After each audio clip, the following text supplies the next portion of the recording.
Western media that depicts Asian culture, Asian countries. Yeah. And there's the most prominent one right now, which is Shogun on FX. Yeah. But there was this I don't know, I'm kind of like reluctant to bring this one up because I was just talking about this in the last episode, but there's this show on Netflix called Warrior. It was. Yeah, I haven't seen it yet. I know of it. Yeah, I mean to check it out. I'm not a big television guy, as I've told you before. I'm way more into movies than television. Television often feels too long for me. Okay, so there's some certain things about the show. Like, you know what it's about? Is it about like Ip Man or something like that? Or no, it's about like Chinese during the Wild West. Yeah, Chinese in San Francisco during San like Francisco, the late very 19th, like the 1895. the very late end of the 19th century. Yeah. And it's like Red Dead Redemption 2, but with like Chinese kung fu shit. And yeah, that's pretty much the gist of it. And I mean, it sounds cool, but like there were some parts of it like that were interesting that I didn't necessarily like. Like they did this weird thing, for example, like instead of having subtitles, what they would like, there was this one scene that just like set this mechanism where the guy's like talking Chinese, and then they do like a freeze frame and like a 360 pan, and suddenly like he's speaking English. It's to let you know, like, yeah, they're actually speaking Chinese, but to you, the viewer. That's cute. That works for. I would see that with the sci-fi movie or a fictional language, but in this case, I don't know, with the actors, maybe they don't want them to learn. I'm assuming the actors don't speak Cantonese, huh? It would be or Cantonese. maybe it's for the audience, you know, because it's an American show. And another thing I didn't like is like, so the main character, one of his traits as a character is that he can speak English. He can speak the white man's duck language, you know, like, so it's sometimes it's hard to tell, like when he's speaking the Chinese English or when he's actually speaking English. Yeah, that seems like something that would confuse it. And what's even funnier is that you have some of these like characters who, you know, when they're speaking quote unquote Chinese, it portrays as English. But when a white character comes up to them and starts speaking to them English, they start speaking back in, oh, hello, yes, Mr. Chinese. Yeah. You know, it's because they can't actually speak English. Yeah. I'm like, but it's clear the actors can speak English. I'm like, this is just, no, like I don't like. Yeah, I could. That's the kind of thing that would really bug me. Like too. I didn't like it. I was like, this is really cheap. Like this is not the way. This is not the solution.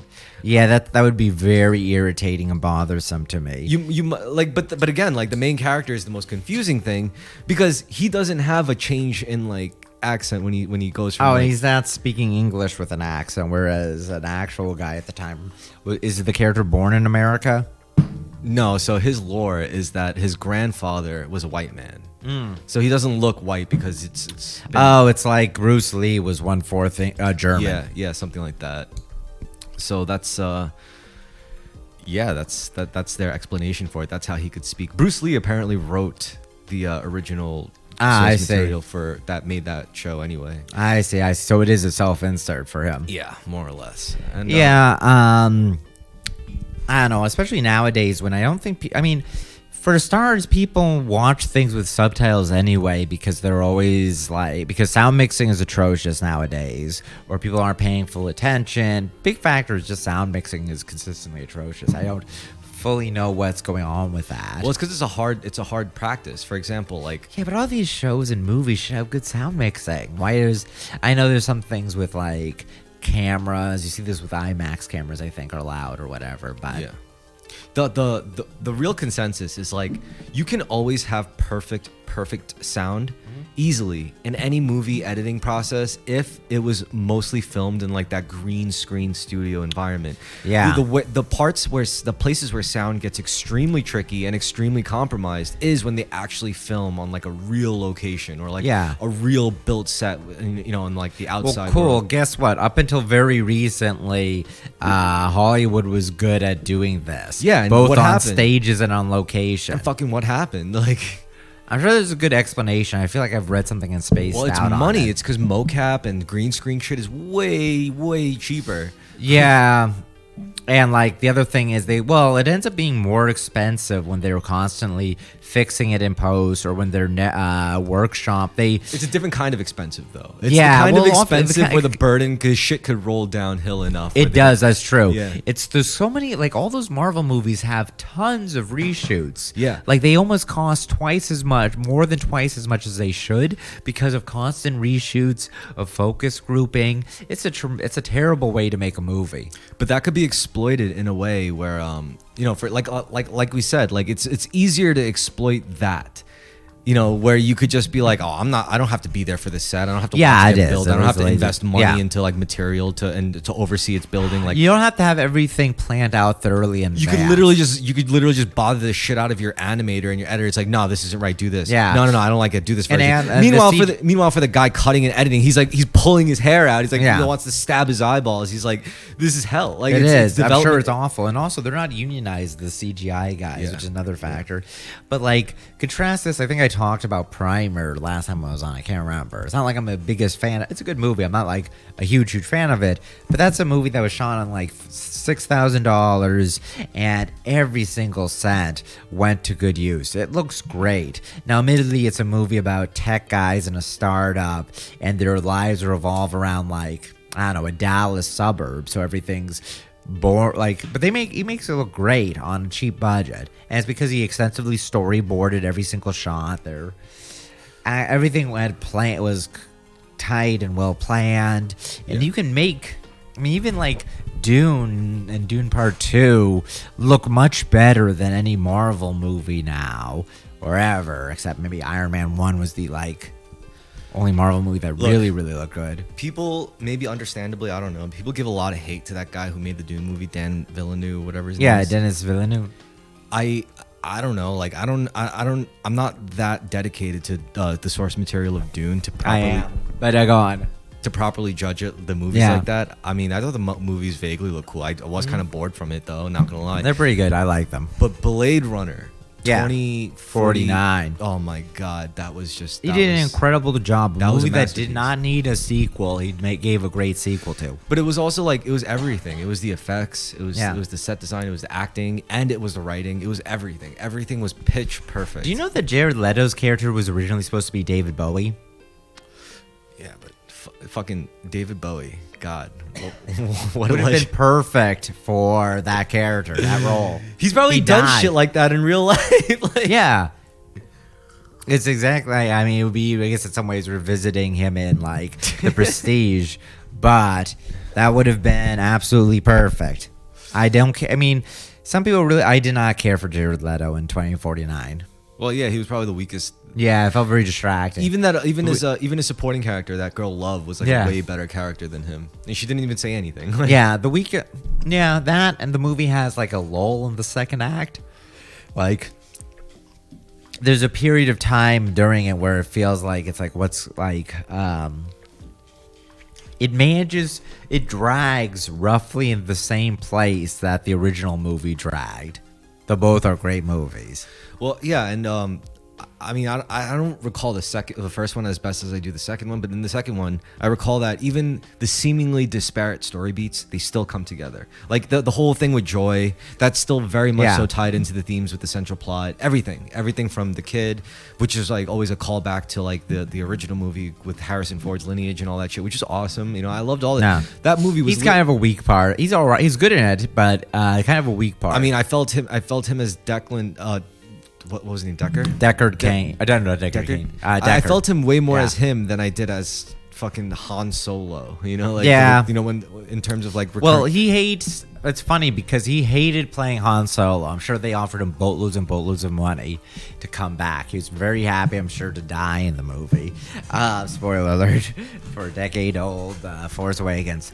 But I think the only iconic role of his that he actually liked was Indiana Jones. He notoriously hates Star Wars, and he didn't seem to be that big of a fan of Blade Runner. Yeah, I guess. But he's comically curmudgeonly, which is very likable about him.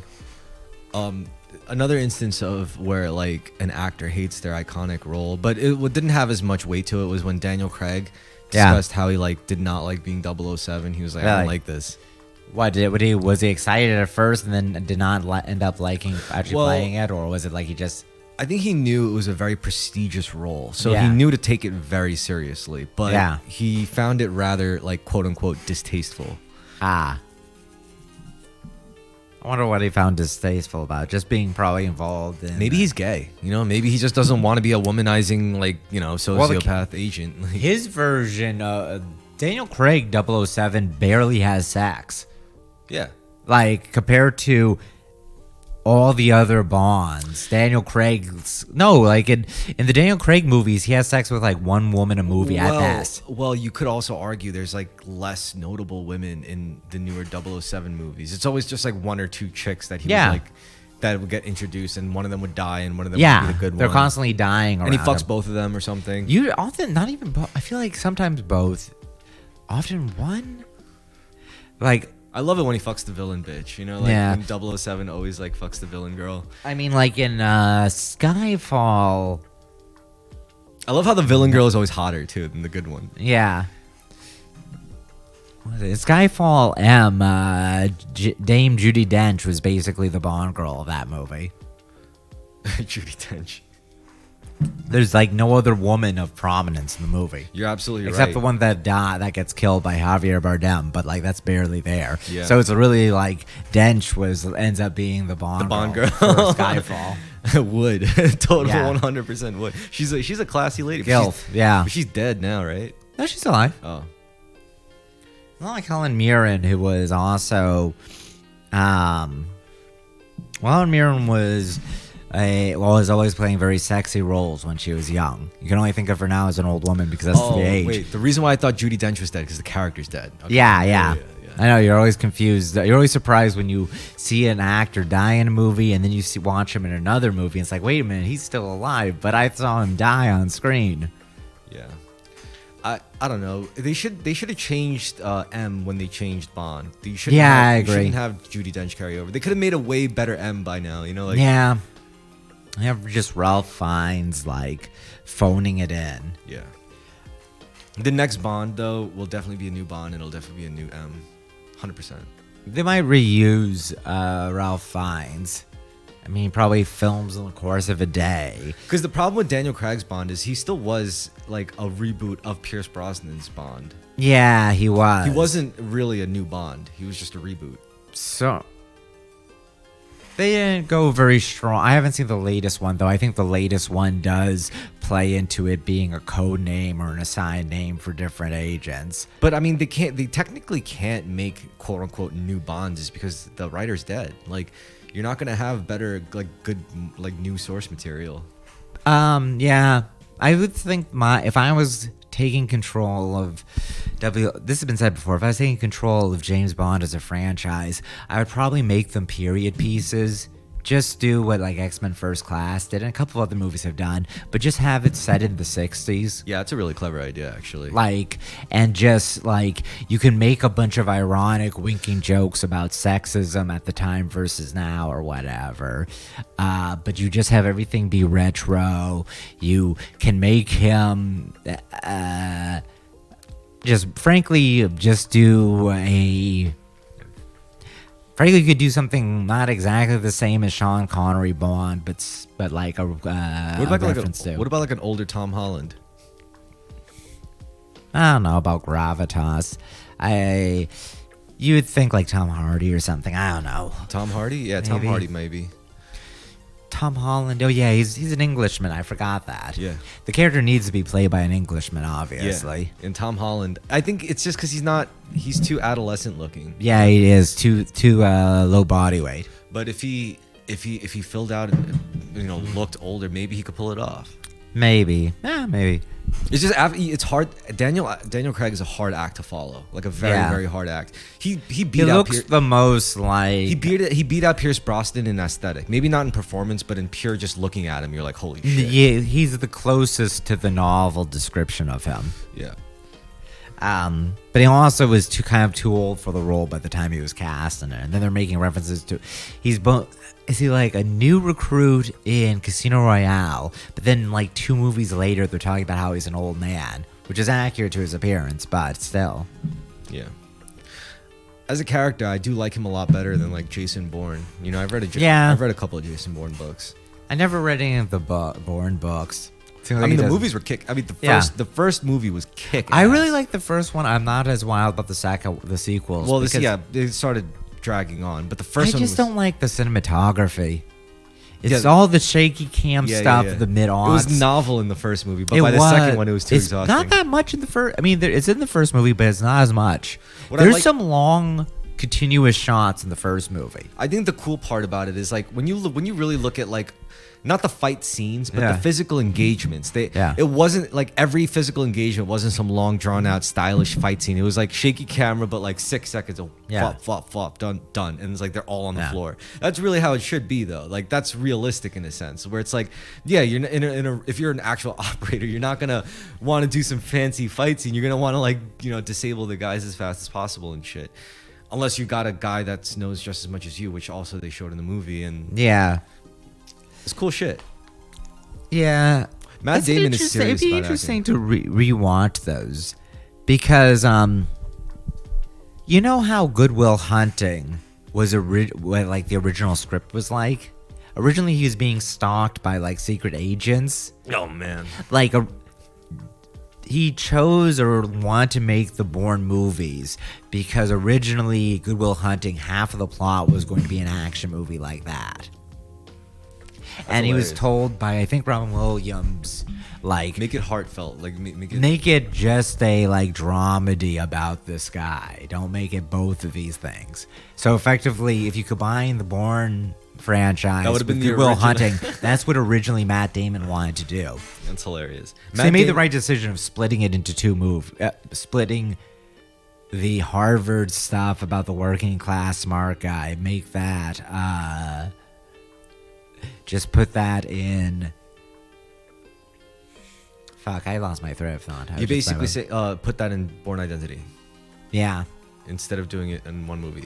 I think another aspect of that, it's like, I mean, it shows actual restraint actually to divide it into two separate movies. Well, here's the thing, like it can make sense to put them together into one movie, but that's thinking like an amateur. It's thinking like a young adult novel writer. That's true. You know, like, because if that's the kind of shit you would see in a young adult novel, it's like, oh, by day he's an Ivy League student, but by night he's secret agent. You know, like that's some like UA shit in the bookstore. You know, like, it is. It's UA. It's fan fiction. It's self-insert fan fiction. 100%. But you know that did get popular. For like that got huge at one point. Yeah, maybe it was just ahead of its time. But no, it was a very wise decision to have two separate. Films. because back then he was a young dickhead, and that's exactly how he was thinking. You know, like so it makes perfect sense in my eyes. I'm like, holy shit.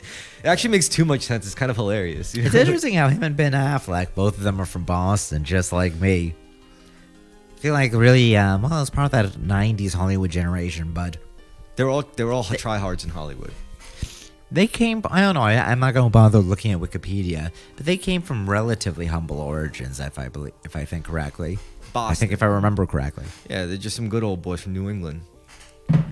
Good old boy refers explicitly. I don't mean literally in terms of the actual like the subculture. I know. I just meant like literally, like there's some. That's fair. You, I was saying it throws me off because I'm always thinking about them as as a white American. I can only think of good old boy and imagine a Southerner. Any other context that like causes an error in my head. Yeah, I get that. It triggers you. Yeah, it triggers me. I get it. It feels like broken English to me, even though it's not. Yeah. So 007 is superior to Jason Bourne, 100%. Oh yeah. So what I was also saying is like, with there's the young adult take on the whole spy by day, student by day, spy by night kind of ordeal, but the most believable spy stories are the ones where when they're not doing super cool spy shit, their lives are like a wreck. Like they're alcoholics. Some of them are like literally homeless. A lot of them are very quiet or live like. You ever see Tinker Tailor Soldier Spy, the spy who came in from the cold? Yeah. Well, from what I understand, right? Yeah. In a real world sense, it is kind of it's always fucked up, but it's not cool.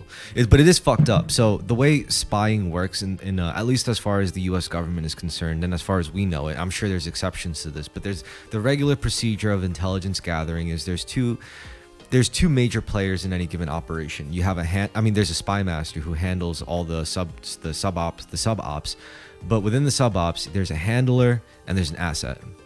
Yeah. Now the asset could be a traitor, a double agent. They could be they like, turn a lot of people. Yeah. yeah, that's what an asset does. Or they could be like a more active, like combative asset. Like, oh, they're trained, they're killers. We send these people in to kill people. Like whatever they may be. They could be undercover. They could be they could literally be a part like a fellow agent that's undercover and they handle them. They could be they could be whatever. They're just an asset. And then the handler is the person who has to handle them, who has to gain all the intelligence, who has to compile it into a composite readable packet of intelligence to be able to send to their spy master, their superiors.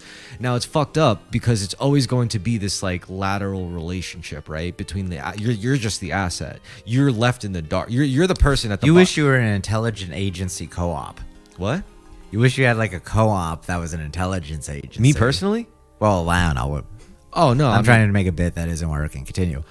Oh no, I see what you're saying. Like that's yeah, you're like you want a more fair, like a parasocial relation kind of. Yeah, just an egalitarian agent-owned intelligence agency. I don't know. I just don't want to. I mean, it was fascinating to me because why? Who wouldn't want to know how they operate? But it made sense to me when they described it like this. They were like, yeah, so you have a handler and you have an asset, and that asset could be any number of a nature of things of a type of asset, but they're an asset. That's what they are. And you, as the handler, your job is to handle the asset. Is to first of all spot them, assess them, develop them, like gain their trust, then recruit them, get them to do what you want them to do, and then after that, it was handle them.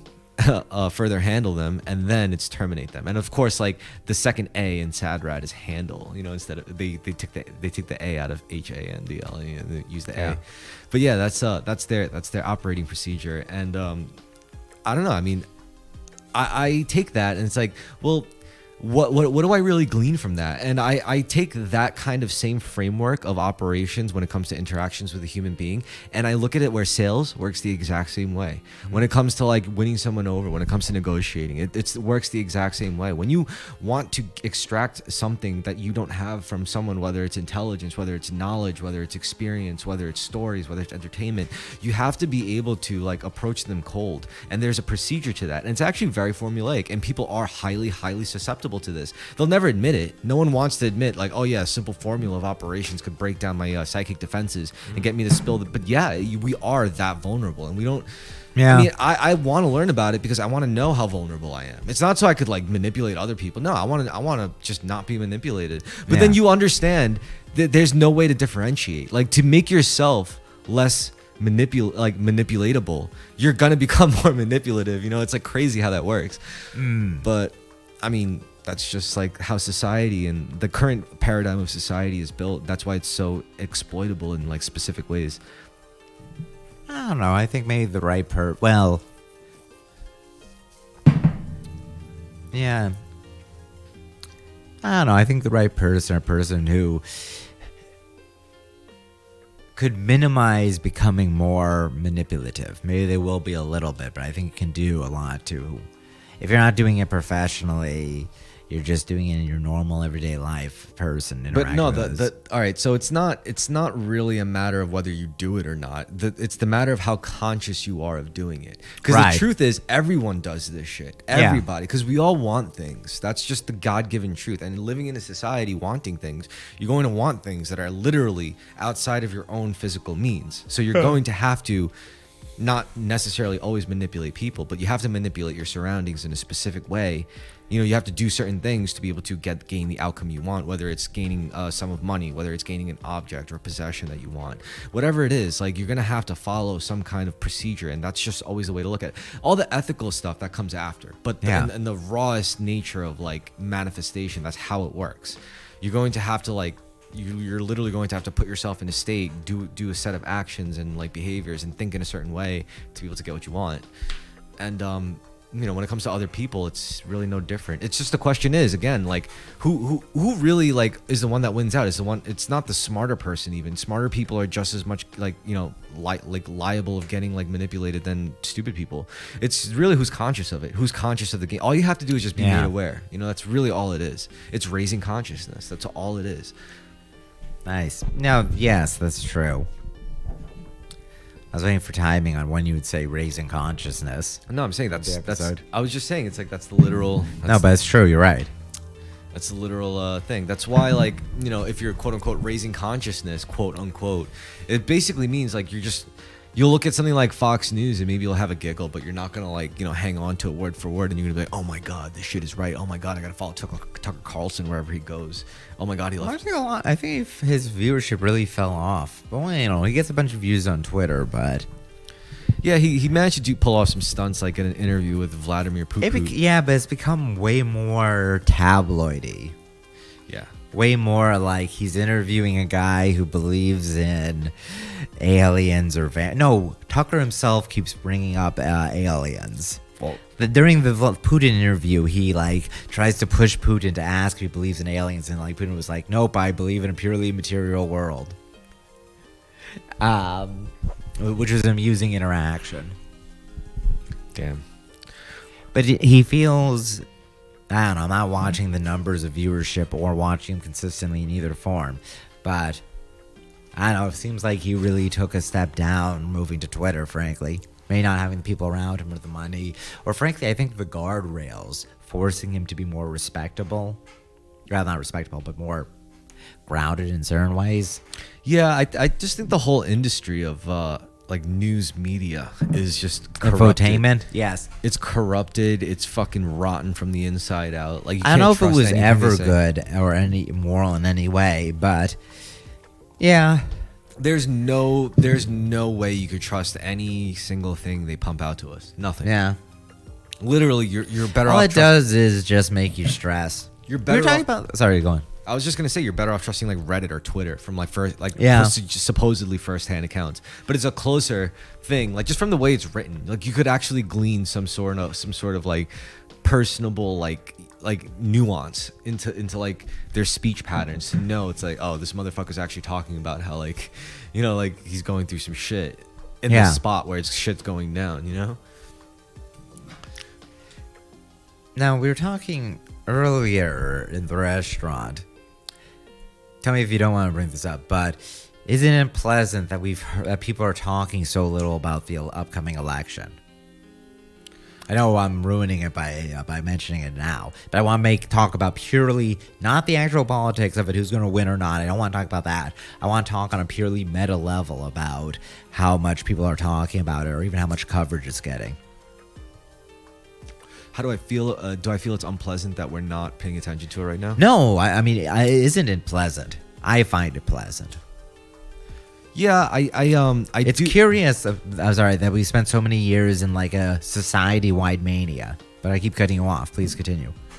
No, I was just gonna say that it's I like it, but I mean, it's, I didn't know it would be like that. It's just I came across the feeling before, like in like the latter part of 2023. I was always like, yo, if it's, you know, by next year, by 2024, if you're still like obsessing over politics and like partisan shit and campaigns and stuff like that, like, you're gonna lose your fucking mind. Like, you're not gonna be a sane person. You're gonna lose all your friends. Your family's gonna hate you. Like, no one's gonna like you if you just become like a politically oriented person into next year and stay that way. You might kill yourself. Like, you might literally commit suicide. Yeah. You're not gonna like life at all. You're not gonna enjoy anything. Everywhere you look, you're gonna see enemies. You're just gonna hate yourself. You're gonna hate the world, and eventually you're just gonna want to kill yourself. That's truly what I believe about people who are going to be obsessed with partisan politics Yeah. in 2024.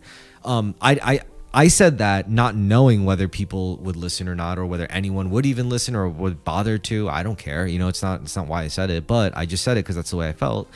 And I think this just shows me that a lot of people felt the same way. You know, Yeah. a lot of people feel the same way I do, where I just happen to say it out loud, where a lot of people don't. I'm sure many people say it out loud still. But I just think, like, if you keep like hanging on to this shit in this year, your life is going to be ruined. Yeah. A lot of people's lives have already been ruined by hanging on to this or being interested in it. We talked earlier They about lost their marriages over politics yeah, and shit. friendships. And now they're like, jobs. now they're late 30s, early 40s, and they don't know what the fuck they're doing. And it's A lot like, of young, I can relate to that. Or people in their older for sure too. I mean, there's degrees of severity. Yeah. Right? Like you could at least like hang out. Like some people now can't even do that properly. You know, like some people now they're literally just so like combative every step of the way. Like it's insane. Like not a single sincere gesture of kindness in like 80% of their day or their waking life. It's like, bro, that's fucking nuts. Like how do you live like that? This is why I say like fuck politics, you know. I feel like the political cycle is less fun than it has been in previous years. When was it fun? I had a blast in 2016, man. I think it's only fun when there isn't war going on. When there's war going on, it's not fun anymore. Yeah, that's true. That's why young people would fall off when it's wartime, because that's when shit gets serious and nobody wants to be held responsible for their views while there's actual blood on them. You know, like now people are like when shit gets heated up. This is why it's out. First of all, you know what? I'll give credit where it's due. The people who are still into this shit, especially during these times, yeah, it's very noble and brave of them, especially if they're doing it for noble reasons. But I don't think they're doing it for noble reasons. All right, so then fine, they're fucked. Then that's what it is. They're fucked. Either way, they're fucked. Whether it's for noble reasons or not, you're fucked. Like you're not. This isn't gonna end up well for you. Yeah.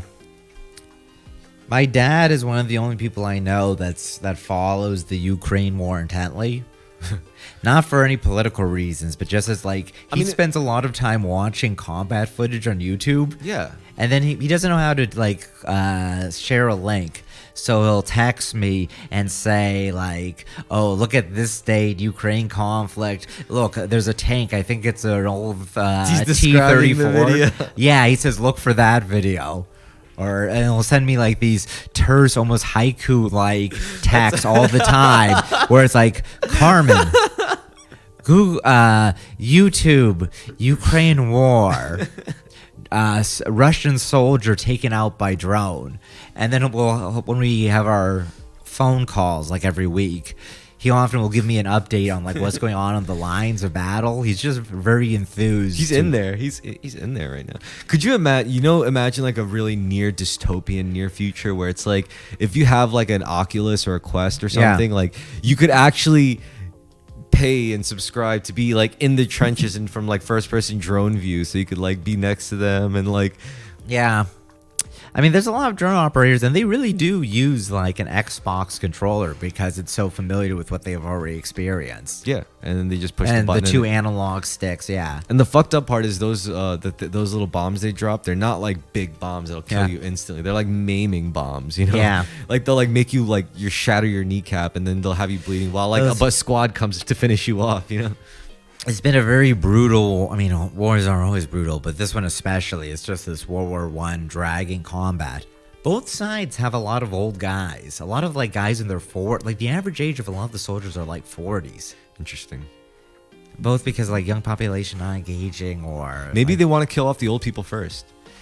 No, they've run through a lot of the young people, or they're unable to get them. But yeah, it's a fascinating old man's war. Interesting.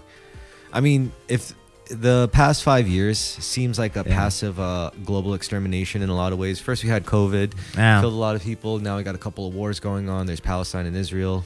Yeah. I mean, the whole goal of Israel, I guess, is for them to build that temple. I mean, like, I don't know, like their temple of a Temple of Solomon. Yeah. Yeah. I don't think they actually have interest. I don't know what the eternal politics are of Israel regarding that. I don't think they are actually interested or inclined to build it. But wow, if they did. But I don't know. Israel's an interesting, forgive me, but during the Trump years, everyone was talking about domestic things. It was very inwardly focused on America. Which is good. That's what we should be like. Except it was all about the pettiest, dumbest shit, not actual things. That's a problem. Like, for everyone involved, both sides, all the rigmarole. The Mexicans. None of it was actually about practically fixing issues within the country. It was all these weird little, that's reality TV dramas. First of all, our issues are not... forgive me for saying so, but our issues aren't... Hot take, guys. I'll probably get canceled for this. But, honestly, our biggest issue isn't exactly structural. Like, even if you did point to a structural issue to me and fixed it on the spot, there's still something more deeper, more internal within the human condition that's fucking us up. And I don't think it's hopeless. I don't think it's unfixable. I don't think we're like permanently broken. I think we can like become better, you know. Like I do have hope in that element, in that aspect. It's just you can't. I'm just done looking at it through like infrastructure and bureaucracy and saying, oh, if only we fixed this, if we made this program, if we made this structurally more sound, if we made this more, you know, future proof. No, until we make ourselves all those things, it's never going to work. And the fact is, you look at the average person, we don't live up to that. We're not up for that like standard, truly. I mean, because like it's easy to point to systems that we built ourselves and be like, oh, look what's wrong with that. Look what's wrong with that. Look what's wrong with that. I do it all the time with songs I build and songs I produce. I'm always like, oh, look what's wrong with this. Look what's wrong. Even after I'm finished with it, I'm like, oh, that could have been better. Like, yeah, it's easy to do shit like that, but it's, you know, it's hard to actually like do the work to become better at it, you know? Yeah. That's true. I don't know. How many people can even coordinate over the entirety of a society like that? Well, because they can't coordinate themselves. If you can't coordinate yourself, you can't coordinate a system. That's just a God-given fact.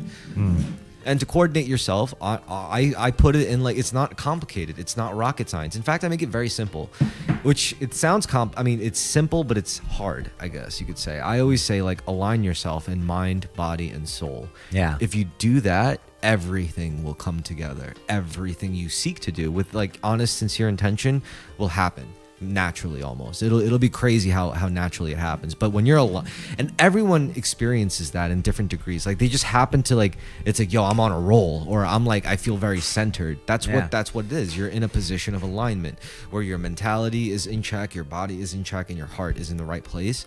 You're in alignment, and then everything you do is just gonna work because you're doing it for the right reason. No matter what it is, you're doing it, you know. And this is where I think like humanity or any let's start with society, our American society or American culture. That's where we have to start. We have to start with the individual. I mean, we could say it over and over again, but until people start actually doing it, which maybe this is why many people have to die. Maybe this is why like enough people have to die so the people who are left could be like, all right, now how do we live? Well, this is how we should live. Now with the fewer of us that are left, we should live in alignment, you know?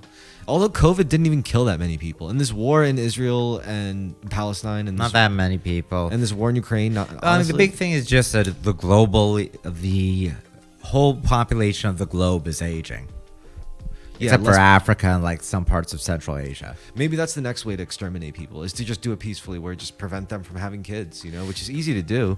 You could do it culturally. You don't even have to do anything to them physically. Like, you didn't even have to conspire to do it, because everyone in the West, everyone in Europe, the Americas, and Asia just had less kids on their own. I mean, yeah, you have China's one-child policy, but South Korea and Japan greatly reduced their birth rates just because people didn't want to fuck. Yeah. And you see the same thing in America. It's called Europe. Japanification. Yeah. It's going to happen to us 100%. I probably said this before, but there's a lot of things, particularly in the 90s, about Japan.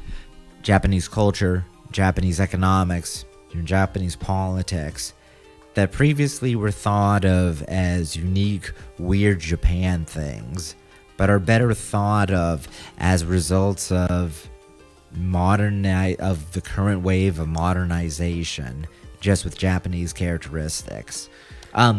Otaku is like a natural social phenomena that emerges at a certain stage of industrial development. And Japan was just there, or had cultural prominence on it, like a decade earlier.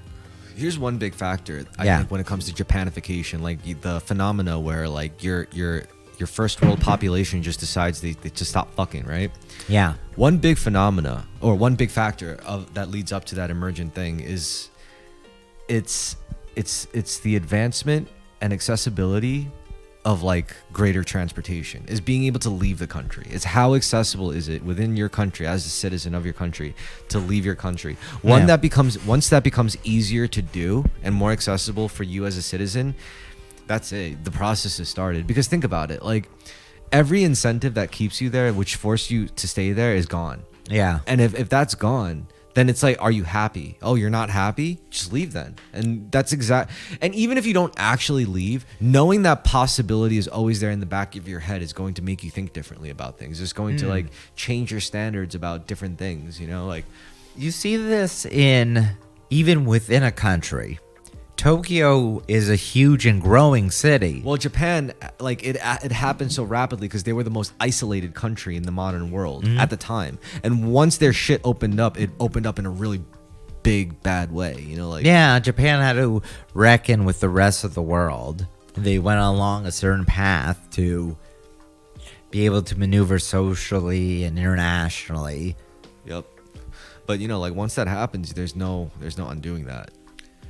Yeah, I was going to say you see something like that within countries where the major cities will grow in population even as the overall country's population is declining. Wait, you see that in countries where what? For instance, in Japan, Tokyo continues to grow even as less people are being born in Japan. Because more people are going in. Yeah, instead of living in a small city in like your hometown Japan, you just move to Tokyo because you had the option. Same way we're here, where people leave the suburbs or rural towns and move to the big cities like New York, Because that's where the money's at. or the fun is, or the social prestige. More, it's just But where money's the biggest thing. Without money, none of that other shit comes. Because that's the truth of it. Like, you know, people talk a lot of shit in the psychoticness of living in New York City. But if there's one thing I will say, living in New York, there's a lot of opportunity to make a lot of money really fast. And it's like, but there's also a lot of money to like spend it all. And there's a lot of ways. Like, there's a lot of different ways that you could like lose it all and a lot of spend it people all. find it stressful in a bunch of ways. They probably wish they had more options, where like something in, but not having. The dream of some mid-sized city where housing is affordable enough and they have enough space, but there's still things going on. Yeah, but I just happen to be born in New York City of all the cities, so it's like hard to shake that off. I don't know if I can ever shake that off. Yeah, I love New York. I just don't know if I'll ever be able to like shake that off, even if I wanted to. Like, even if I wanted to, like, say like I'm just a mid-city guy, like, no, I don't think it'll ever. I can't go back. I'll move out to the suburbs or suburbs of New York. I mean, the only way I would leave New York is if I go somewhere like really rural, or like somewhere like, I don't know, somewhere I shouldn't be probably as a city person. Like, yeah, like on the ocean. Yeah, or I don't know. I'd like to be near water. Yeah, to be honest, it's just who I am. I just feel more energized in like those kinds of environments. Same. It's funny. Whenever I talk to someone most of the people who are born in New York tell me they want to leave the city. I don't know if they ever do, but I can't relate because I love being here and it's such a step up from everywhere else I've lived. Yeah, New York is a crazy, crazy place. I mean, Yeah.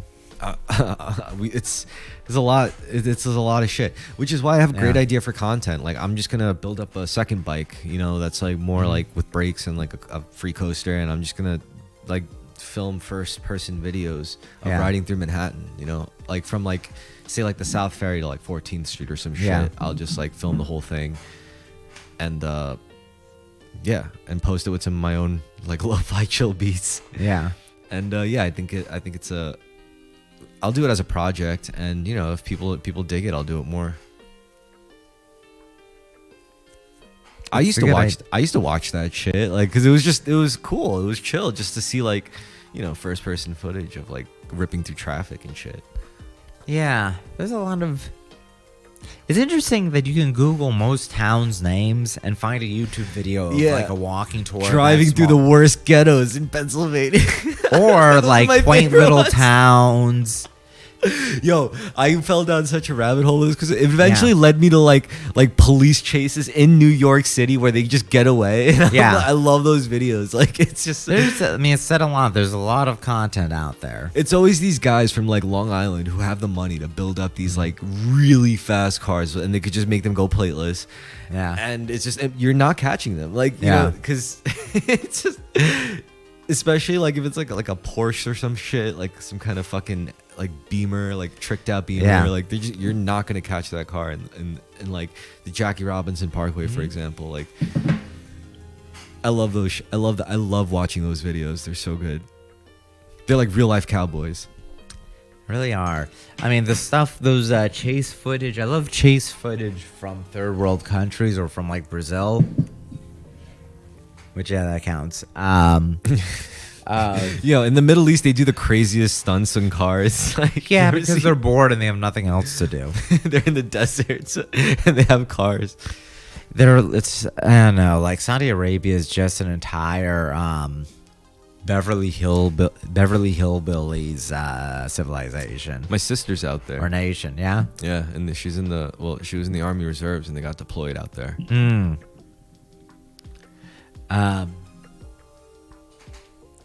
When was she deployed? Oh, recently because of Israel Palestine. I don't know. It was a little while back. Oh, a little while back or in advance of that. I think it was like last year or something. Oh, okay, never mind then. Yeah. Unless it was the end of last year. No. It was like Beginning. close to the beginning of last year, maybe even the end of the year before. Necessary deployment. Yeah. You know how it is. Yeah. I mean, I wonder if she's happy. She's probably really bored, to be honest. Like, yeah, every that's day- usually being a soldier is usually a tremendously boring. Like, hurry up experience and with wait. with brief moments of terror. Oh my god, that could really drive a person fucking insane. Yeah, another. We do. Thankfully, we have an all volunteer army, and things are pretty stable for the most part.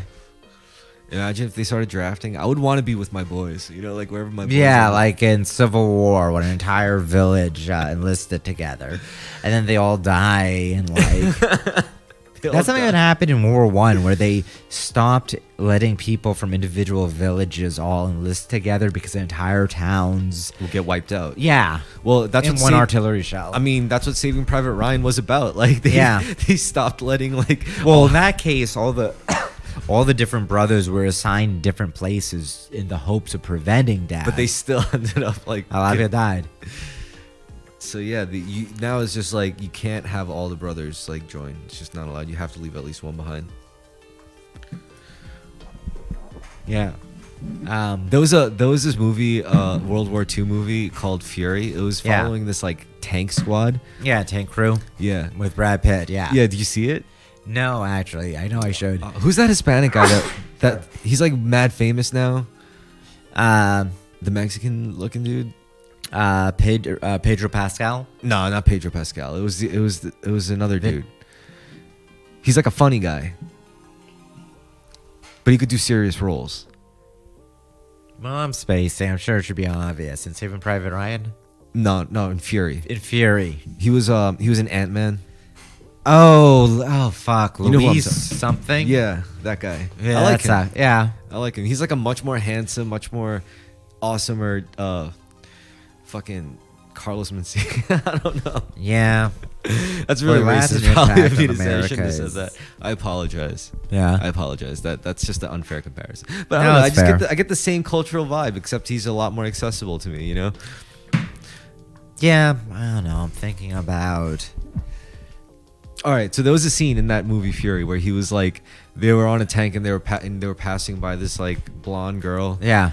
And she was like making eyes at him, and then he was like, "She'll let you fuck her for a candy bar, for a chocolate bar." Yeah. And that was like if you ended up getting drafted with like your gamer buds. Yeah. It's mad funny. It's like, no, she won't.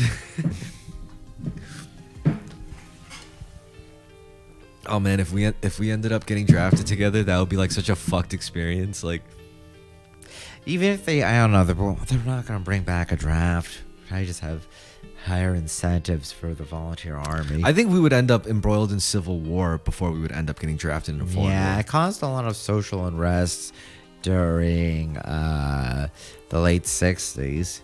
Could you imagine if we got invaded by the militia of Tennessee or like Arkansas or some shit, and these just rednecks, like redneck paratroopers, came and started shooting everybody In like New York City? Yeah, in Williamsburg or something. It'd be a wacky. It's funny because right-wing terrorists never bother going into like big liberal areas unless it's the DC.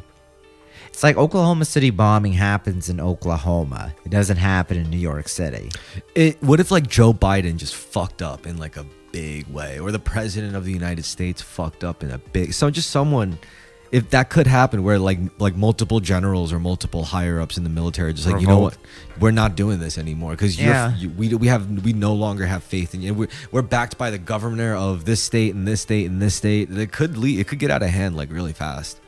All things considered, I mean, we would like to believe in like this like overall faith in like Americana culture and I don't know. I mean, I would like for that would be a cool thing if it happened, but I'm skeptical of it being able to happen for a number of reasons. We'll put it this way: if civil war broke out, whichever side controls Tennessee, like there's certain strategic points where if you control it, you win. So like Florida and Tennessee, for example, if there was like a network from that state to that state of like alliance, it's over. Whatever side that is gonna win. Whether you call I wouldn't expect. I could see a civil war or something akin but to maybe it one. wouldn't be like a one-on-one civil war. Maybe it would be No, it like wouldn't be. Well, maybe it would be like a three-way or a four-way. I civil war. don't think it would take the form of like states with established borders. No, it'd be like the West. It would be like the Northeast and the North. No, I mean I think it would be Southeast. like a low-riding terrorism without any like. It's not like the CSA breaking away from the USA. Oh, so it'd be like Irish Rebel Alliance, Yes. in America's version. It would be the Troubles, but all throughout America, Oh, and very man. retarded. No, this is what I think. People tend to think of civil wars, and they tend to think of like the American Civil War. Yeah. Or even like the Like on a federal level, kind yeah, of. Yeah. where there's two separate states. Yeah. It would probably be more like paramilitaries with ambiguous alliances, FBI agents all over the place. But that's a terrifying aspect too, because the feds could easily engineer this kind of scenario if they wanted Yeah. to.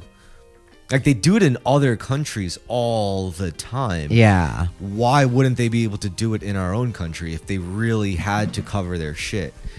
I wonder if one thing preventing this in America, like 2020 was a very crazy year, but as far as I can tell, not many people died. Nothing really major happened.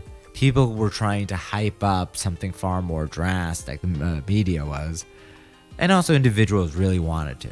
What, I'm January, rambling. are you talking about January 6th?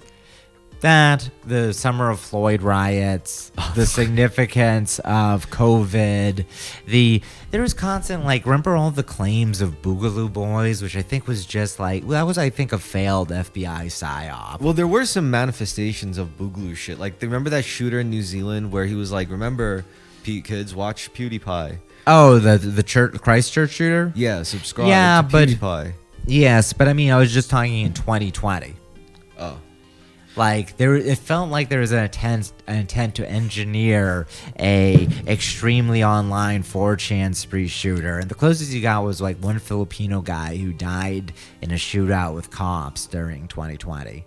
Like Maybe- Steven, fuck, what was it? I mean, what I do think is like shit like riots was inevitable. Yeah. Like, it was going to happen because of the sheer like pressure cooker element. Oh, I think those were heavily engineered by the FBI. Yeah, because it's like pressure cooker shit. Yeah. You know, it's like literally like it's pent up frustration, and all it takes is like, because it's just weird that one instance, one story of a black guy who got killed by a cop just Yeah. happens to be pumped up out all at once. Like, is it really coincidence? Is it Now, really like remember just how before the George Floyd story broke, there was a couple of attempts to like engineer a George Floyd moment?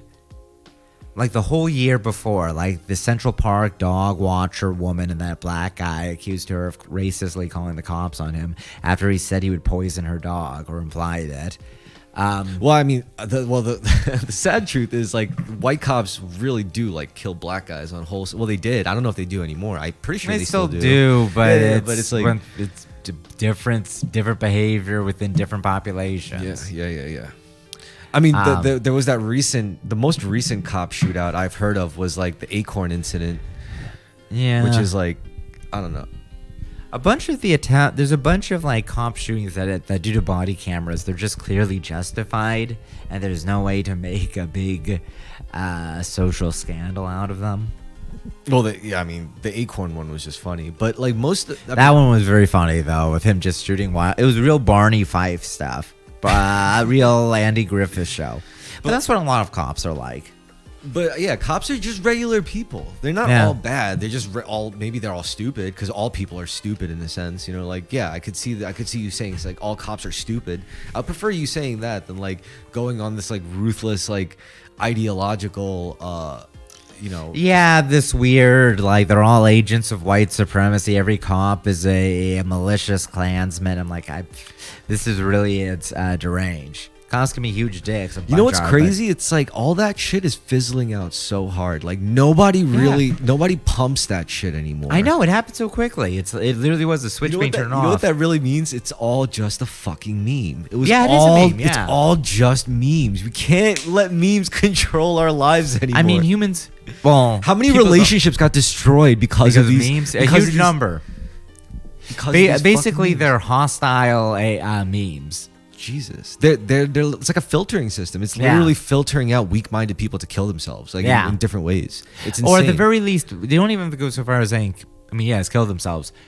Just something like people being a little bit less socially connected is a huge detriment. They're probably gonna die sooner just because it's more stressful. You're right. It is literally further atomization. There's a bunch of people who would have had kids that didn't have kids because of these hostile memes. Yeah, it's further atomization. Even if they live through the same lifespan, even if they meet someone else and have kids, something was lost just because of this runaway social contagion ideology memes. That's insane. Yeah. It's kind of sad. Yeah, I can certainly say I experienced it or see it and took part in it, but yeah. Well, okay, so we'll close it up after I finish this joint, but I was just gonna say, like, fucking the thing about like things like racism, even like those people obsessed with astrology is like, oh, you're such a Libra, tell me your big three, and or like obsessively queer people like LGBTQ types. The truth is, all these people are just really lonely. And the reason why they're digging their heels into these kinds of ideological frameworks and these cultural philosophies and all this shit, and, you know, based upon their stuff like their race or sexual orientation, but they're all doing this because they're fucking lonely. They want to find people who hate like them, who resonate with them, who love like them. Yeah, probably have similar interests to them. But the problem is, like, that just means like they have a fundamental misunderstanding of who and what they actually are beyond their physical forms. You know, like before the time it was created, after the time it dies. Like if you're tapped into that, then some people could say, oh, there's no physical evidence of it. Why would I bet?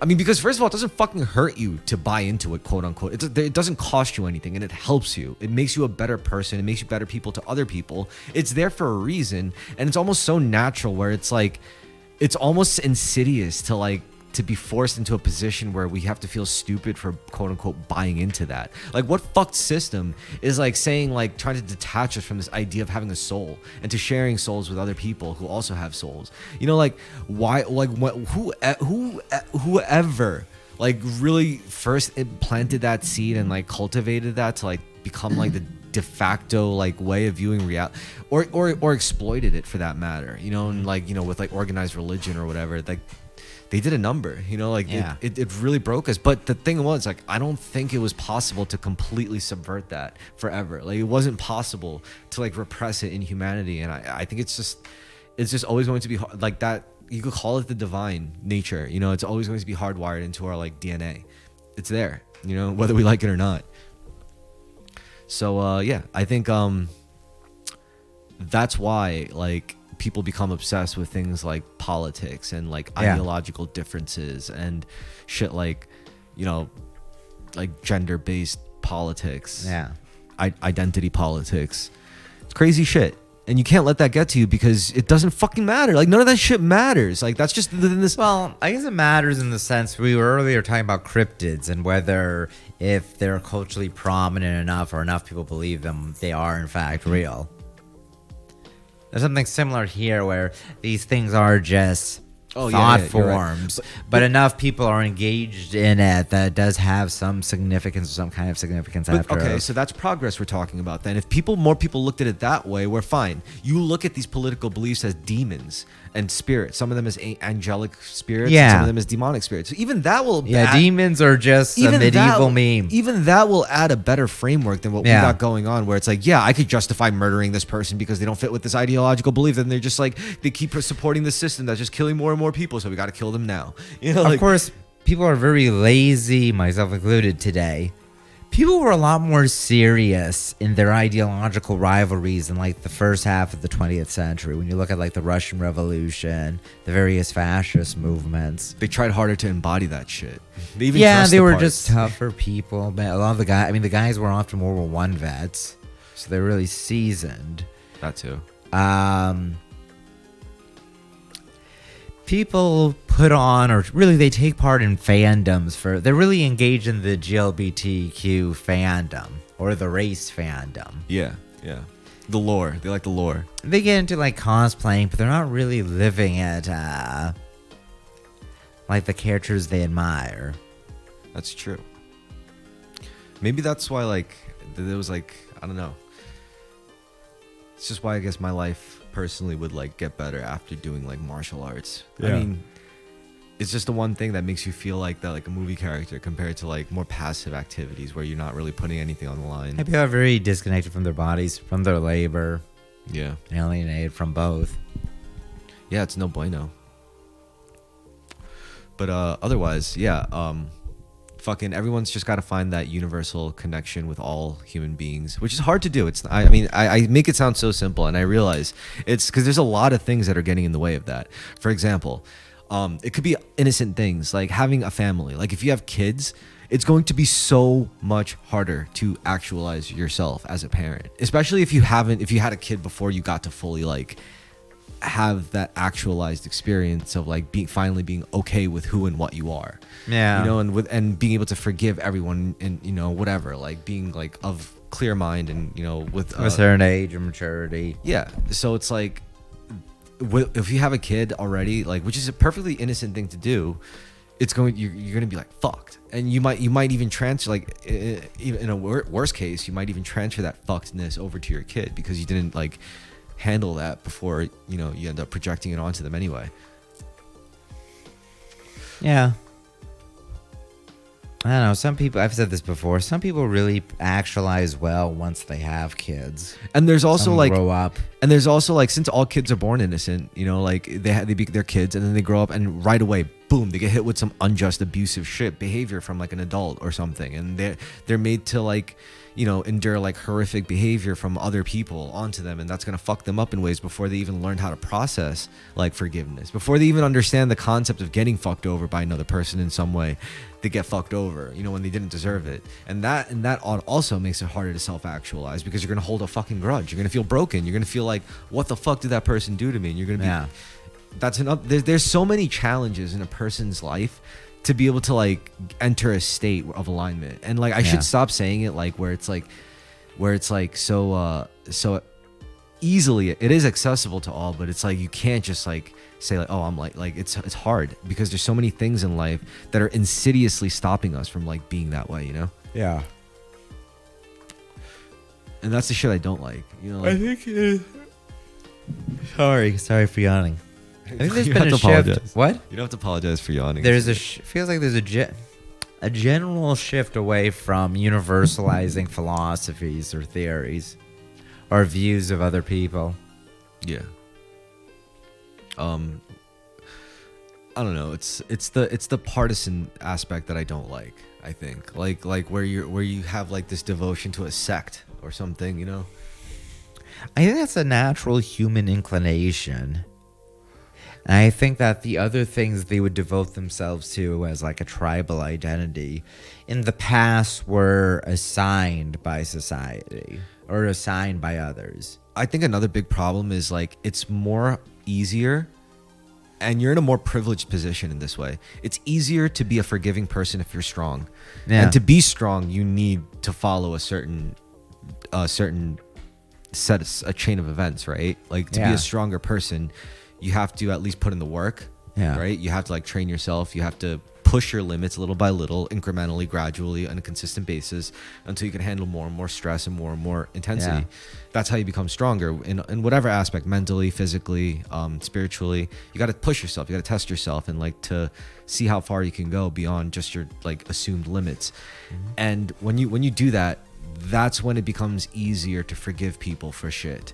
Like when you're weaker, it's hard because you feel taken advantage of in every way. You're like, you know, I'm weaker than you, and yet you chose to fuck me over and take advantage of me and thoroughly exploit me and take everything for all I was worth. Like, no, I can't. I'll live with that grudge forever, and I won't become stronger. I'll just stay this person and stay this state, just having someone to blame my whole life, you know, for like my fucking shitty life. And that's shitty. That's hell. Like that's living in hell, you know.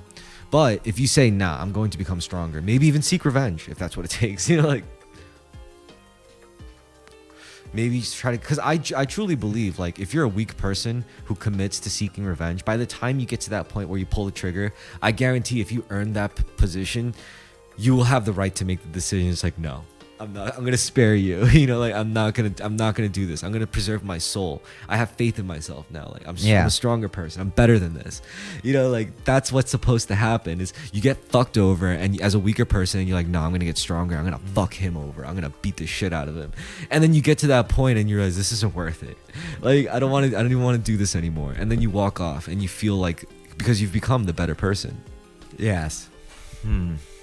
That's what's supposed to happen after you get fucked over. That's what you're supposed to do. Yeah. It is much better for you. For everyone. And if you get beat up after, like, going through your training montage and you still get beat down again, at least you fucking tried, and you will feel way better about yourself. That's true. No one will be able to, like, look down on you morally or ethically or anything. You will be the most you did the most inspirational thing. You got back up and you went back after them. Even if you got beat down again, nobody could say you did the wrong thing. So yeah, that's what's supposed to happen, you know? Like, I think that's the way that leads to the most experience points. Yes. Most personal growth, very Taoist. Yes. The way. Well, I mean, I don't even know if it was Taoism, but I played a lot of video games. I read a lot of stories. I watched a lot of movies. If you follow the hero's journey, and I also see it in real life. Like, I see plenty of stories where I see, like, the junkie who hated himself, who like lived like shit, and suddenly he just turned it all around because he was like, I don't want to be this person. I fundamentally want to change who I am, and they do. I mean, I've seen plenty of people who tried and failed, you know, but some people just do it.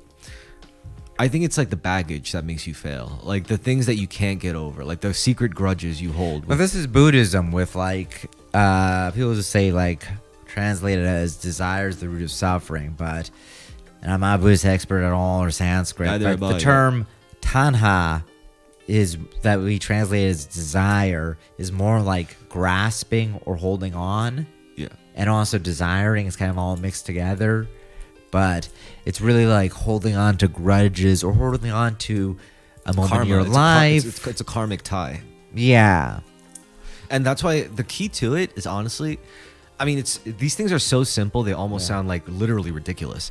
I would say, like, if you have a grudge, and you it's your choice. Do you want to hold that grudge? It's like, no, but I have no choice. I can't help it. It's like, you actually can. And they would ask me how, and I would say, gratitude. Like, find a way to thank the person you're holding a grudge against. Figure out something to be thankful for. It doesn't matter what it is. It could literally be anything. It could be thankful for being such an ugly fuck, so I know what ugly looks like. Thank you for wearing that stupid fucking, watch, so I know what watch never to get my friends. You know what? I just thank them for something. Thank them for something, for imparting some insight to you. If you could do that little bit, it becomes a tidal wave of progress. That literally that causes that little crack where the beam of light comes through that dark, cloudy grudge, where you could just say thank you for this stupid shit, and then boom, it's like, holy crap, that felt good, and you become addicted to that, and that becomes like the positive feedback loop. Instead of the previously I mean, this is, first of all, like, I full disclosure, like, I didn't make any of this shit up. This is all shit that I've been, like, information that I've been coming across, like, just falling into, like, it's just stuff that made sense to me, like, when I would follow my intuition about, like, spiritual practices and traditions, I'm like, oh, they did this because this is the effect it has on the person, so it makes sense. And I would try it. It's free. You don't have to buy any kind of supplements, or you don't have to buy any kind of course. They're just saying, just try it this way, think of it this way, this works. And I'm like, all right, and it works.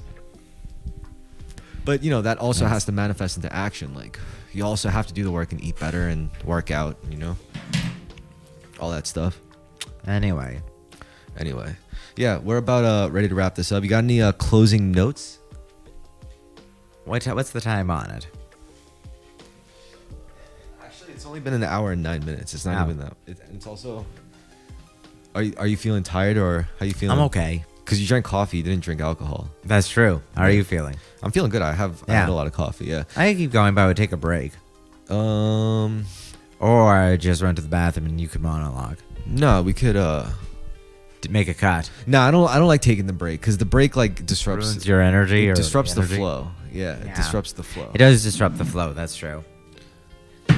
Do you have to pee bad? No, I'm okay. All right. I'll We, just do, piss we don't have to go. myself. We don't have to go that much longer. We Ah, can that's go fine. Let's continue. Enough flow interrupting there. No, it's all good.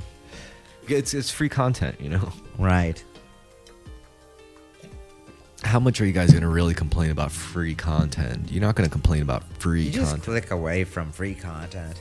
Also, by now, like I should have finished that backing. I've been working on as a music producer a backing track for my podcast episodes. Yes. So you guys should be hearing It'll this just episode. be droning away the entire time. No, I mean, fine. Maybe I'll try to make it like a more flavorful. No, it's good. It's a good bumper music leading in and out. So imagine if I made like hours and hours worth Yeah. of that music, just that music, and I'm just driving, listening to this shit like a psycho. But I would never get bored of it. I would be like, oh shit, I remember. It would be like It probably really teach you or tune you well to your work. it would probably be like looking through my own sketchbook, like you know? Yeah. It would be. It would definitely be like that. Because it's simple shit, but it's good. Yeah. It sounds good. It's simple. It has all the fundamental elements of a song. It's got your mid-range. It's got your chords. It's got your melody. It's got a bass. It's got drums. What the fuck else do you need? Like, Yeah. I like that practice. It's very zen to me. It's like zen, you know. I mean, It's unoffensive. you know, an interesting thing about our modern world is how many repetitious acts we're engaged in that are purely recreational. Aesthetic is to purely to please the sense of aesthetics. Yeah. No, I meant like, in the Stone Age, you spent a tremendous amount of time doing things like making stone tools, chipping away, napping at flint, or honing flint, or maintaining your goods, repairing your clothes, items like that. Yes. Threading for, up until very recently, women would spend a lot of free time threading not threading needles. What is it Stitching? called? No, spinning yarn. Okay. Even before you Like looming. stitch, even before you stitch, you spend a bunch of time making yarn and fabrics and threads. Rolling it up. Yeah. Yeah. Those kind of repetitious activities, or like just work you're constantly doing, I don't know, hammering away at something. Yeah. Most people don't have jobs like that anymore. Like, spinning yarn for women used to be like as basic of a skill as cook. Well, people don't really cook anymore. A lot of people don't cook. Well, people still cut hair. Yeah. Well, honestly, the thing about when it comes to our human activities, like the shit that we repeat, like the repetitive drudgery we do helps us survive. The Yeah. shit we do when we're bored, Yeah. right? When we're just in a state of play, that helps us grow and evolve and advance. It does. So those times when we're just like repeating shit, we're just doing that probably to live. Yeah, But video but- games are kind of a replacement for napping away at flint arrowheads. Yeah. I mean, yeah, like The even- repetitive clicking is like hitting a rock with another rock. But even the gamers still find ways to like make content out of that Yeah. somehow manages to keep people who aren't even playing games at the time entertained. You know, it's like it still works. They're still creative. I've heard that very jarring to a lot of old people. They can understand the idea of playing a video game, Yeah. but they find the idea of streamers bizarre. Like, why would you watch? It's because someone- modern people can empathize like what it's like to go through that moment playing that Yeah. game, so they have that emotional connection. It's just the thing is, I think like you can't help but be creative Yeah. in a state of play. When you're in a Yeah. state of play, no matter what you're doing, you don't realize it all the time, but you're being the most creative you'll ever be in your life when you're in that playful state. Whether Yeah. you're having just a casual, stress-free, no strings attached conversation with somebody, Yeah. that's a state of play, and that's when you're in your most creative state. When you're like just jamming with your friends, not even like worried about a gig, that's when you're in your most creative state. So it's like, I think a state of play like is important for advancement. Definitely very, very important for human advancement. And the drudgery is still important because that helps us survive. Although we're using our technology to try to supplant, to try to like offload the burden to the machine so that they could do our quote unquote drudgery. And that leaves us more energy and time to be able to do the state of play stuff, which is what helps us advance even further. So I don't know, for better or worse, that seems to be like the strategy, which makes sense. I mean, Yeah. that seems like what we're supposed to do. I mean, yeah, like I do, and I think a lot of like contemporary artists now, like modern artists, postmodern artists, I don't know, modern artists, they would say, I would say contemporary artists, because modern art, you want to be careful so people don't think of 1950s modernism. It's like a label with I say contemporary to mean the contemporary world. yeah, like guys like Hideo Kojima, they clearly understand this idea of like, you know, these are fucking video games. So if they're video games, then we should be able to push this shit. It's interesting how Hideo Kojima is one of the only guys who really experiments with video games that way. I'm trying to think. I think there's a lot of others, but he's like they're mostly indie developers, you know. Yeah, He definitely. there's nothing else quite like Metal Gear Solid. Yeah, no, because it's It's a totally unique work just on an aesthetic level, conceptually. It's a sci-fi spy thriller that's really about gay sex. yeah, I think It's like such a fascinating combination. There's nothing, there's plenty of things that are knockoffs of other, you can see a strong similarity between Jason Bourne and James Bond, but there's nothing that feels quite like Metal Gear. It's almost like because it's really, first of all, when you think of like anime and its adaptation in video games, it's always a literal sense, but like a lot of games are made that are basically like they're anime. They're literally it's literally Japanese, just it's just an anime. The only thing is Metal Gear Solid happens to be tricky about that. Like it's not as apparent that it's basically a video game anime because Hideo Kojima happens to be a Westaboo. He happens to be very in tune with like Western cultural sense, or at least he tries very hard to be.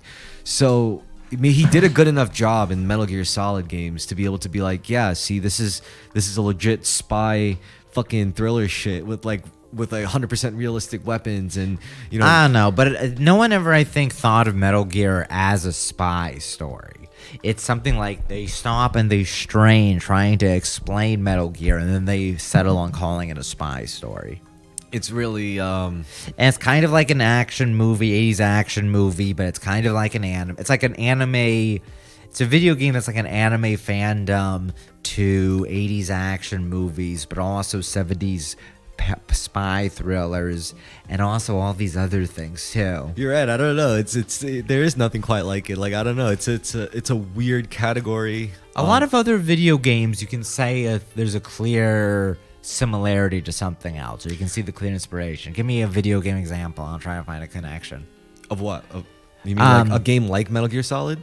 In yeah, something analogous to that like game. Duke Nukem. Duke Nukem is like analogous, to Doom. Obviously, it has all these direct lines taken from 80s. The Dudes Rock games. That's what they are. Like Metal Gear Solid is a 100% Dudes Rock. It is.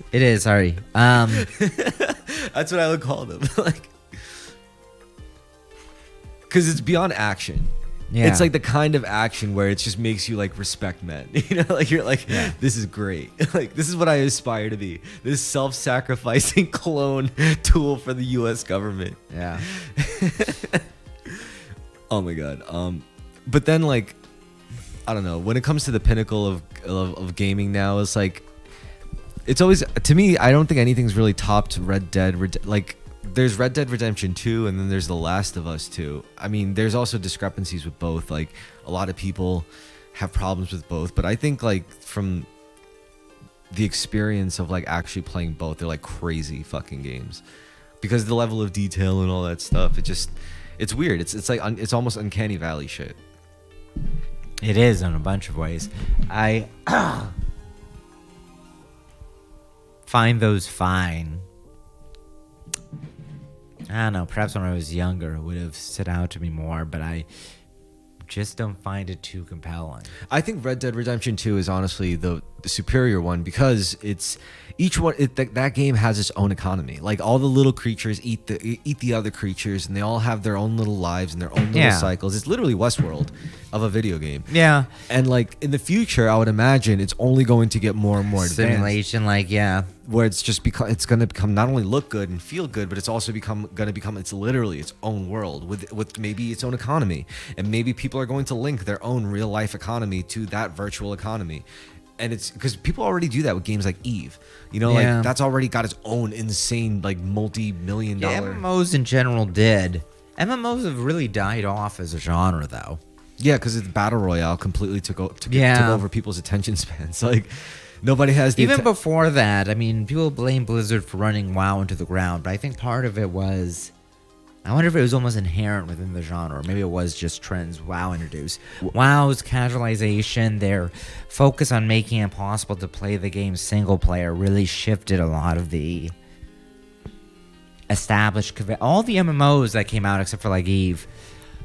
None of them felt like EverQuest did, or any of those old multi-user dungeons, those proto MMOs. Yeah, I think a big thing was like most like as games progressed, especially any online multiplayer game now, like they eliminated more and more instances of you being able to like just chat with random players.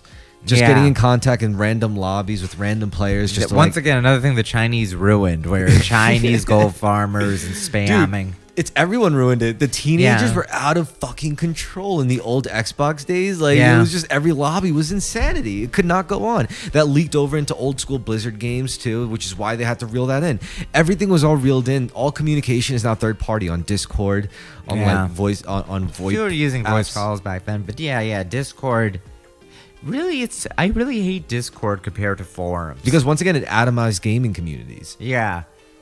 I don't know, it's nice to have a media chat log in some ways, but then, like, when you're trying to look up a question related to something, a forum, like a message board, could just be so much better. Like, just the way information is organized. Like, you ever read a video game's Discord for information on a game? Like, the wiki isn't providing enough information, so you're looking at the Discord. But then it's, like, even with the search function, it's just hard to have, like, a organized conversation. Find other people's organized conversations about X subject. You're right. I mean, hell, you go to Reddit, but Reddit's okay. You used to be able to go on GameFAQs.com. Yeah. For the walkthroughs that someone. Or you would used to be painstakingly- even like for some small mod of a game, for instance, you could go to the sub forum for it and see people discussing strategy related only to that fan modification. Yeah. It's very hard to find that info. I mean, it exists now on Discord, but whenever I look up, like, I have a question about X mechanic, I have all these long back and forth conversations that are kind of rambling. Well, now you got to look it up on YouTube. YouTube is the place that has everything you could ever need to learn. A how lot to do of them. There aren't enough YouTube videos about a lot of the things I'm interested in. Like what? With video games, I meant, but also probably other subjects. Like what? Like a discussion on like actual formulas and mechanics within a game. I'll find someone doing a let's play and they'll talk about it. They might provide some relevant information. That sounds but- like a golden opportunity then. Like if you can't find that content on YouTube that you're looking for regarding a game, that means you are supposed to go and make that bit of content yourself. You're like, I see a vacuum, I have to fill it. You know, like you should It's something fill I it. would love to fill just on a written message board. I don't want to make a YouTube video about it. Yeah, you remember I already showed you that guy that I said was a lot like you. That he's awesome. He was like born to write essays. Like he's so good. Fucking, because you guys have the same like kind of similar disposition. Yeah. I could imagine you like talking a lot about the shit the way he does, but it's also formulaic. Like he's like, I just basically copy the travel blogs that I follow, and he always talks about how like every single one they always like do the introduction, the historical context of it, how it relates to the overall. Just a side note. Forgive me for interrupting. No, here. go for it. I find video a lot harder to digest information than with text. Much of the time. Yeah. Unless it's a demonstration, like I'd rather look at like someone just writing out clear technical writing or diagrams a lot of the time. Yeah. Yeah, same here. I guess. And just like absorbing, say, reading about some like Persian dynasty from the 6th century, I find it much easier in Wikipedia than watching a YouTube video about it. Oh yeah, 100%. I also prefer text-based sources because first of all, it's easier to compile it, and like if you have like a note compiling system, like software and app, it's really easy to just copy and paste and drag. Even links, you could just like compile links and archive it. Much easier than just like clipping videos and like organizing them. I don't know. Yeah, you're right. Text is much easier in that sense, especially for note taking. Even if you like physically writing shit down, it's easier to like do that reading it while you could like reference it instead of hearing it and writing it down. So yeah, I agree. Text is probably still the better way to like process information. I mean, I still do, especially when I take the courses I do. I have to like, I used to like write everything down. I was like, what the fuck am I doing? And then I would just like, I got like this nice note-taking system, and it was really cool. And like, I use it for everything now. It's actually like insane how like, if you improve the efficiency of like something as simple as note-taking, it could make learning everything like exponentially faster. That makes sense. It probably is easier to remember if you write it down at the same time. Yeah, it's like a sacred, it's like a second brain, like you're just like, yeah. And especially if you have like really novel note-taking software that could like, for example, like give you like a graphical view of how your notes link together. Yeah. And you could link certain like terms and link it to other notes. It's like, it's awesome,